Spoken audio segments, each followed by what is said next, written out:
Okay, so for today, I'm going to concentrate on balancing equations. Before I begin, I'm just going to say a little thing on balancing equations. Anytime a question comes up, now they can come up in a variety of different places across the Leaving Cert paper. The one thing is you do have to memorize certain points, but for the most part, when you're asked to balance an equation, you need to think about the chemistry you've learned over the past 2 years. And for the most part, you should be able to actually come up with the equation yourself. Now, once you can get the equation, well, then it's just a matter of equating the atoms on the left hand side and the right hand side, making sure you have equal numbers and balancing it accordingly. So I'm going to practice a sample from the different questions and the different sections where these types of questions come up. Question 1 is your electrochemistry. Question 2 is from your electrochemical series. Question 3 is oxidation and reduction. And question 4 that you don't see here, but it's on the next page, is from your hydrocarbons, where we're going to combust a hydrocarbon in excess oxygen. Okay, so the question that I'm going to start with is from 2019, and you were asked, in the electrolysis of aqueous potassium iodide Ki with an inert electrode, 1/2 equation is given as follows, and you were told that that is at the positive electrode, and then they asked you write a balanced half equation at the negative electrode. Okay, so before we started, okay, I have the answer kind of started here. You need to remember the little rule of thumb that I mentioned in the slideshow on electrochemistry, and that is at the negative electrode, which is coming from the negative side of your battery. You always think of a negative charge. Well, that is where electrons are going to be supplied. So I would start off the equation by writing down you are going to be adding in your electrons from the negative side of your battery. You're going to be forming something. Okay, so this is what happened at the positive side. At the negative side, what are your electrons going to be added onto? Okay, it's an aqueous solution, so you do need to memorize this. It is actually just going to react with a water molecule. So you have a water molecule reacting with your electrons, and at the negative electrode, you're actually going to form hydrogen gas, and you're going to form the hydroxide ion. Now, if you can manage to come up with that equation, you have the hard part done. All you need to do now, as I said, is just make sure that you have equal numbers of atoms on the left hand side and the right hand side. So go back, if I were you, and look at the image of the setup of this experiment and make sure you're comfortable with where this equation came from. So once you get this unbalanced equation done, now we need to make sure we have equal numbers of atoms on the left and right. So I have 2 hydrogens on the left, I have 3 on the right. So there's a problem. I have 1 oxygen on the left, 1 on the right. That's fine. So how am I going to kind of equate or make sure that that's okay? So I need to make a 3rd hydrogen on the left hand side. Now I can't add a 3rd in here, so I'm going to have to just put a big 2 in front here. So that now gives me 4 on the left. I still only have 3 on the right, so I'm going to put a big 2 in front of the hydroxide. Okay. If you think about what's actually happening here, you're actually splitting that water into 2 OHs, OH minuses. And every time you do that, you're left with 2 hydrogen ions, H plus ions. Those 2 H plus ions will react with an electron each. So I actually need 2 electrons there to react with my H plus ions. So think about what's happening there. You're breaking up each water into H plus and OH minus. Your OH minus goes over here. You need 2 hydrogens to combine to form your H2 gas, and you also need your 2 electrons. Okay, so now you can just do a quick double check. 4 hydrogens on the left, 4 on the right, 2 oxygens left, 2 oxygens right, and then your electrons are absorbed into your hydrogen. Okay, so that is question 1. Again, just recap on that in your own time. Question 2, this is the electrochemical series. So this is where you were asked to write a balanced equation for the displacement reactions between copper metal and silver nitrate to produce copper 2 nitrate. Now, the first thing I'm just going to bring your attention to is something we did in 5th year. Now, I'm going to post this up. It's in one of the slideshows on the anion tests, but you would have been asked in 5th year to memorize this table. And I would actually just remind you to have a quick recap on that and make sure you're comfortable with identifying each of the ions present in that table. You do need to know those off by heart, and when you understand and know those off by heart, balancing equations becomes a lot easier.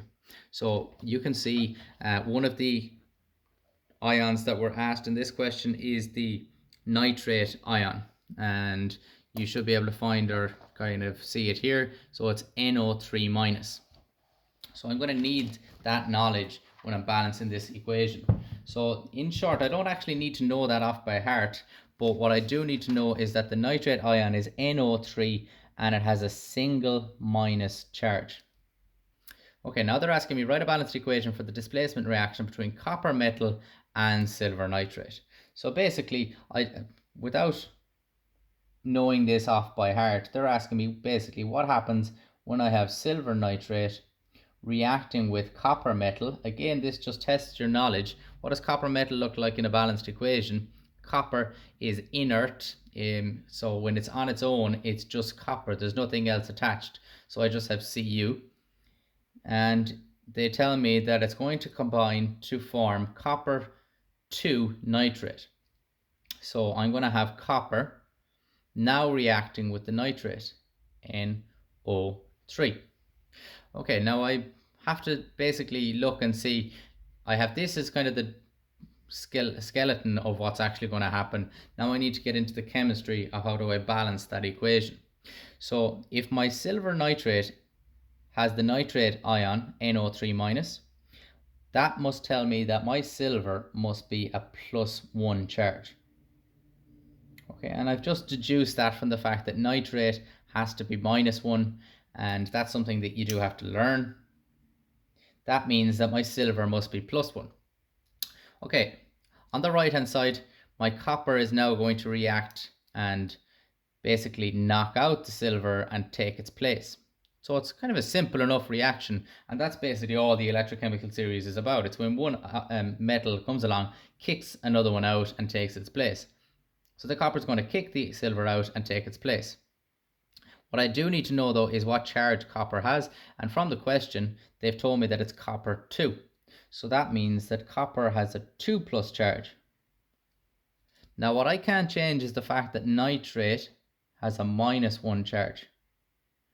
So going back to one of the first things that you would have done in 5th year, and this is writing the formulas of compounds. Well, if that's -1 and that's +2, well, I'm going to actually have to have 2 of these nitrate ions now. So that's the formula of the new compound that I'm going to form. Now, if I've kicked silver out of the molecule over here on the left hand side, well, then it must have been kicked out. It still has to be on the right hand side. You can't just suddenly make something disappear. It still has to be present. So as I said, it's pretty simple. Copper's gone in, silver's gone out. Now, I need to make sure now that I have the same number of atoms on the left hand side and the right hand side. So I know my charge here is okay. I've 1 copper to 2 nitrate ions, but is my equation balanced? 1 copper on the right, 1 copper on the left, that's fine. I have 2 nitrogens on the right, but I only have 1 on the left. So the only way I can change that is by putting a big 2 in front there. Okay, so I have 6 oxygens on the right. I now have 6 oxygens on the left. I have 2 silvers on the left, but I've only 1 silver on the right, so I need to put a big 2 there. And once I take a step back and just do one final check, I should see that the atoms are equal on the left hand side and the right hand side. Now, even though I didn't memorize that equation, I've come up with it. How did I come up with it? The key things again are to make sure that you understand all of the ions from that table I showed you, i.e. that nitrate has a -1 charge. To understand the electrochemical series is as simple as one metal kicking another one out, and then using the charges to find out how many or what is the compounds that I form, and in other words, from that balance the equation. So these look a lot tougher than they actually are. There's 1 or 2 more in that paper that I've given you, so just try those in your own time. I'm just going to keep continuing on, so pause the video and maybe use that as your example and try a few more. Question 3 that I'm going to show you here is from the 2016 paper, and it was an oxidation reduction question where you were asked 4 different parts. You were given 2 equations. You were asked to define reduction in terms of electron transfer and also in terms of change of oxidation number. Now, one of the most basic things that we all learned in 5th year is OIL or IG, oil rig. So what is reduction in terms of electron transfer? Reduction is gain. So that's as simple as an answer as they're looking for. Reduction is the gain of electrons. What happens, or what change does the oxidation number have? Reduction reduces the oxidation number. Oxidation increases it. So that's what they're looking for in part 2.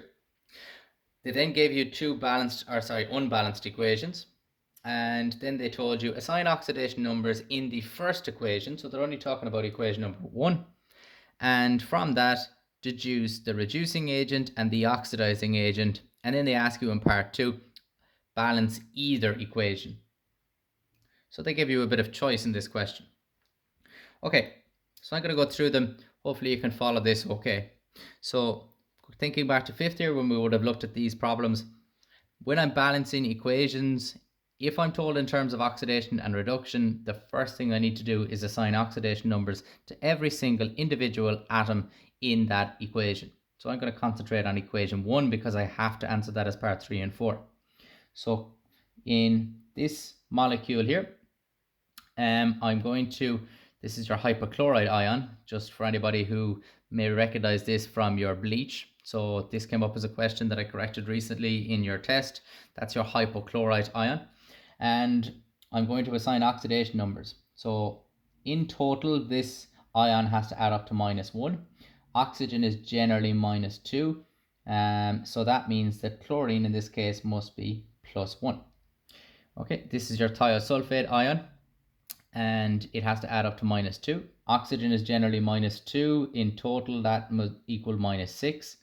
This has to add up to 2 minus, so in total that adds up to +4. That means an individual sulfur in this case will have a charge of +2.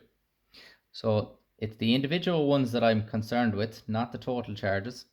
The hydroxide has to add up to -1. Oxygen is generally -2. Hydrogen is generally +1. They're all fine.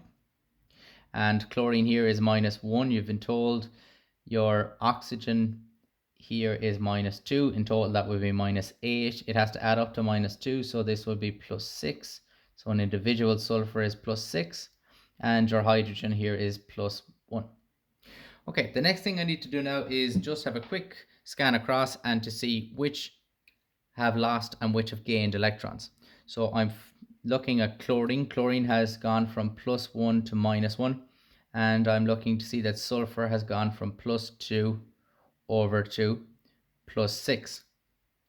So if I had lost 1 electron on the left hand side in chlorine's case, and now I've gained 1 on the right hand side, what happened in the meantime?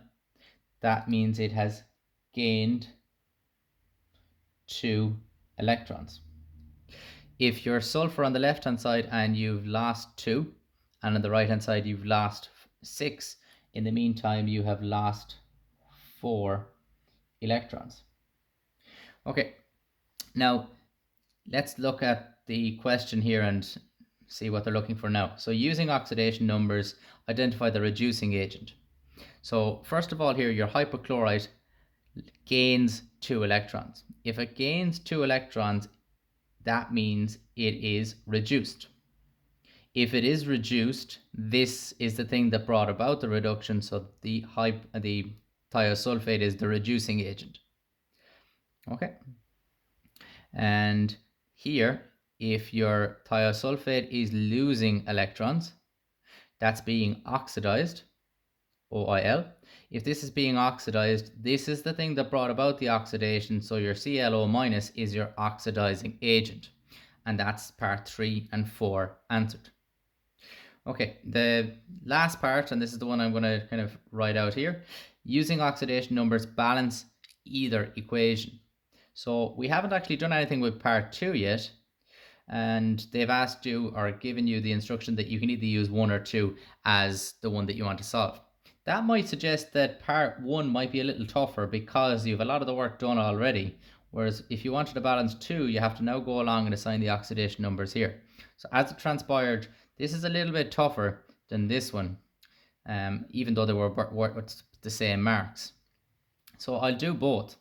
So for the first one here, I now need to figure out the ratio of how many of these and these I will need. So if chlorine gains 2 and sulfur loses 4, how many of each do I need? Now there's one little pitfall here. These are the tricky ones that come up every now and then. So every time I have a chlorine, it gains 2 electrons. Chlorine goes from +1 to -1. Every time I have a sulfur, it goes from +2 to +6, so it has to lose 4 electrons. Here's the tricky bit. Sulfur, as part of sodium thiosulfate, has to come in pairs. Every single molecule of sodium thiosulfate always contains 2 sulfurs. So no matter what happens, when I have a sulfur present, there'll be a second one. So every time I have a thiosulfate molecule, it's not actually just going to lose 4, it's actually going to lose 8. So 8 in total. So if I have a sodium thiosulfate molecule losing 8 electrons, but my chlorine can only gain 2, well then how many of each am I going to need? You basically reverse the numbers. So 8 is to 2 or 4 is to 1. So I'm going to have to put a 4 in front here and a 1 in front here. Now you could also, if you want, to put an 8 and a 2 there, which is the ratio that I'm looking at, but they divide down to 4 is to 1. So now this is going to gain 8 electrons in total, and this is going to lose 8. That balances, so that ratio is now okay. Now once I get that ratio, 4 is to 1, the rest is pretty straightforward. So you just need to make sure that you have equal numbers of atoms on the left hand side and the right hand side. So I have 4 chlorines on the left, I have 1 on the right, so I'm just going to put a 4 there. I have 4 oxygens on the left, and I have 3 more here and 1 here, so that's 8 in total. How am I going to make 8 on the right hand side? You're going to put a 2 there, and that is 1 hydrogen on the left, 1 hydrogen on the right, so that's fine. So that is actually that balanced. So it's not that this was any longer, you actually had less work to do than part 2 because you had the oxidation numbers already attached. What you had to realize was that even though sulfur loses 4 electrons, in the thiosulfate ion it always comes in pairs, meaning it loses 8 in total. If this loses 8 every time I have a molecule, well then I'm going to need 4 of these to supply it with the electrons that it needs. So it's a 4 is to 1 or an 8 is to 2 ratio. If you used 8 and 2, just make sure that you balance the numbers accordingly across. That's perfectly acceptable as well. Okay, so the second equation there is the same principle. For solving it, you need to assign oxidation numbers. So I'm going to do that nice and quick. So you have ClO3, so oxygen is always -2 individually, which means -6 in total. Has to add up to -1, so this would be +5. So +5 for your chlorine. Bromine is -1, that's done. Hydrogen is +1, that's done for you. Don't need to do anything there. Chlorine is -1. Bromine is 0. And you have your water +1 for hydrogen, +2 for oxygen. Okay, so let's see what changes. So your chlorine goes from +5, and it goes from +5 over to -1. If you had lost 5 electrons on the left hand side and you've gained 1 on the right, well, you've actually gained 6 in the meantime. If you are bromine and you've lost 1 on the right hand side and you're neutral on the right hand side, you're gained 1 on the left hand side and you're neutral on the right hand side, well then you must have lost 1 in the meantime. Okay, so every time I have a chlorine, it has to gain 5, but bromine can only lose 1. So this is a lot more straightforward when I talk about the ratio. So if bromine can only lose 1, but chlorine needs to gain 6, then I'm going to need 6 bromines to supply that 1 chlorine. Okay, and again, that's the hard part. Once I get the ratio, now it's just a matter of making sure that everything else is balanced. So I have 1 chlorine on the left, I have 1 on the right, I have 3 oxygens on the left, I need to make 3 on the right by putting a 3 here. I have 1 hydrogen on the left, I have 6 on the right, so I'm going to put a 6 there. A quick kind of rule of thumb, as I said before to you, is to usually leave that till last when you're balancing your equations. So leave the ion or atom or molecule or whatever it is just to the left hand side of your equals till last. That's generally the one that the kind of the final piece of the jigsaw. Okay, now I know that's a little bit crammed there. I'd recommend maybe that you try that in your own time. Again, there's a lot of other examples in that sheet that I'm going to send on to you. So just make sure you're comfortable answering those. Check your answers in the marking schemes every time. Okay, so the last one here that I'm going to work with is, again, this doesn't actually come from an exam paper, but it's a common type of question that comes up. It's from your question 6s, which is your heats of reaction question. And it's where you might be asked to write a balanced equation for the combustion of a hydrocarbon. So the first thing here is that you're told or asked to write a balanced equation for the combustion of heptane in excess oxygen. So the first thing I need to kind of figure out is what is the chemical formula for heptane. So heptane, hept tells me there's 7 carbons, ane tells me it's from the alkane family.